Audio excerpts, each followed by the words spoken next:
DDOT bus service will resume at 3 a.m. with free rides and new precautions in place. The city is making changes after drivers put the brakes on service today over concerns about the virus. 7 Action News reporter Brian Abel is live with the new plan to protect them and keep the buses rolling. Brian?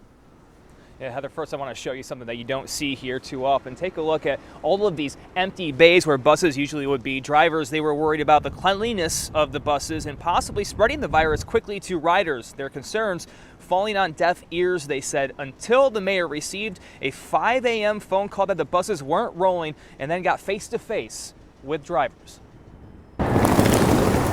Pigeons replacing people today at one of the busiest transportation centers in Detroit as DDOT services came to a halt following drivers deciding not to risk getting behind the wheel during the coronavirus crisis, telling the city the buses aren't properly sanitized and drivers and riders are not protected. The pandemic is new to everybody, and they did what they thought that they should do. We didn't feel that it was enough. The move leaving some passengers today scrambling. They shut down the courts and everything, and I was just trying to get back on the bus to get back home. By mid-afternoon, an agreement made between the city and the DDOT unions addressing 3 main concerns. The city of Detroit will no longer be charging fares. Fare will now be free for DDOT riders, and they will enter and exit in the back of the bus to limit interactions with drivers.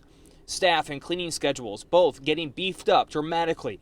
And clarification that restaurants can allow public transportation workers access to bathrooms during Governor Whitmer's executive order so workers can clean their hands. This is what happens when you work together.